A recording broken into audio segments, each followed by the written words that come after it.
Let's see now. What do we have in the news in the past little while? Oh yeah, we have Pauline Marois going around referring to the province of Quebec as a country.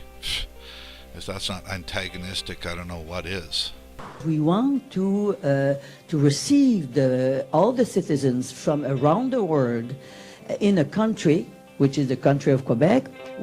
The whole time believing in the idea that it's okay to take money from the rest of Canada under the guise that they are a province, while at the same time fully believing in their minds that Quebec is indeed an independent country of its own, and they can therefore call the shots and get all the gain and benefits that go along with being an independent country as well.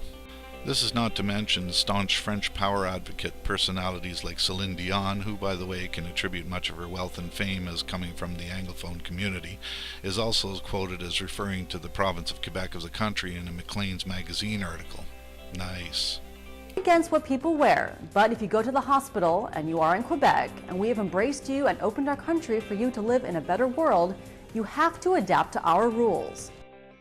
And, since many of the French powers that be actually do believe, based on how they've been programmed by their government and their idols, that Quebec is a separate country from the rest of Canada proper, the concept of taking the portion of the transfer payments that they have not contributed into the federal coffers, while also continuing to suck billions of federal Canadian dollars from the rest of the country, which is sent to that province for infrastructure and so on, is completely arrogant, condescending, spurious, and quite contentious. Oh, did I mention selfish, antagonistic, and repulsive as well? Speaking of unfreaking believable, we then have an employee at a hospital in the province of Quebec not only refusing to do his job, but also showing zero compassion for a dying man and his family by ordering the family to speak French to him because, well, we're in the province of Quebec, don't you know, and in Quebec we must speak French only. No, je suis un Québécois, ça c'est Québec, nous parlons en français. Yeah. The heartless, disgusting, rude, and selfish behavior of this hospital employee in this circumstance is not only completely unprofessional, uncaring, and wrong on so many levels when it comes to his lack of compassionate treatment for this dying patient and his family, but it's also very wrong on a moral level as well. And the real kicker in this situation, the element that should have all Canadians enraged from coast to coast, is that because of some cleverly worded clauses in Bill 101 which supersede Anglo-Canadian human rights and the Canadian federal laws such that they allow this employee and other French language purists to be perfectly within their rights in the province of Quebec, which by the way is indeed inside the country of Canada, to demand that the worried families be the ones that must address him in his language of choice, French, at his workplace in the province, not country, but the province of Quebec. Oh, and there are a couple of very important reasons why Bill 101 and these clauses, 45 and 46, supersede the laws of the land in this country. One reason is because our oh-so-thoughtful, to the French that is, former Prime Minister Pierre Elliott Trudeau was sure to stack the deck in favor of his tribe, the French. Trudeau himself had said, however, that if he were not a French Canadian by birth, he would be one by adoption. With such things as the notwithstanding clause and elements within his newly minted 1982 Canadian Constitution which make bills like Bill 101 even possible in the first place. And the second reason is because the Anglophones in this country are so damn brainwashed and blinded that they continue down this path of trying to push for so-called equality and so-called bilingualism while not realizing or clearly seeing that they are being taken advantage of or taken for a ride by a culture, the French, that wants nothing to do with the English language, the English people, or the English culture. To them, bilingualism and mixing French and English together means, to quote this fella, Si on n'impose pas une langue commune, on va mourir. Le bilinguisme pour les francophones, c'est la mort. The death of the French language altogether. How can the Anglophone majority not take this example of how the French don't want the English and the French to mix, as in bilingualism, Bill 101, in the province of Quebec, which stares them in the face on a daily basis, and simply realize that while they're out prancing around trying to convince the French to meet them at some nice, cozy, comfortable middle ground throughout the remaining provinces of Canada, the French powers that be are doing things like outlawing the English language altogether in the province of Quebec. I just don't get it. I mean, it's one thing to try to be inclusive, which the English have indeed done over the years, but it's quite another thing to go well beyond being accommodating to the point of allowing the French culture to control the agenda in this country to the degree that Canada's real history is being closeted. Here we have one of our main Canadian museums, which was built in the province of Quebec. It is basically under the control of the French powers that be, in the sense that the French is the dominant language in the museum itself. The federal government decided that they would follow Quebec's language laws. French is first on everything.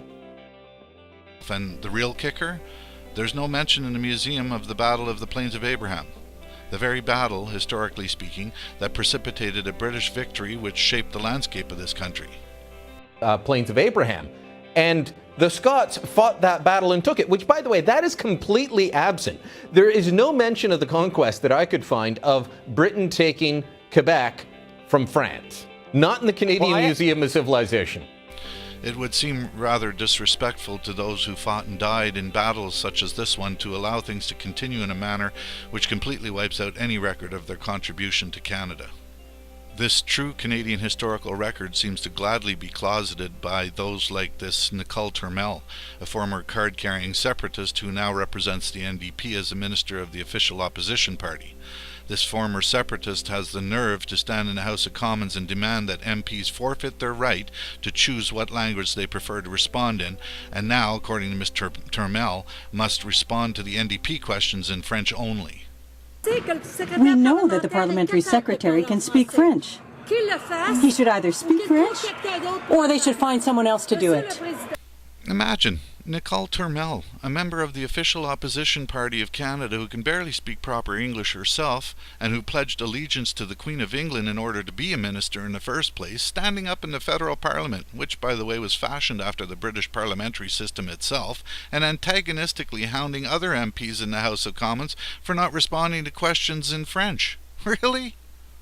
The sheer dripping irony of such situations involving the minority French powers that be in positions of power in this country is astoundingly just wrong on so many levels.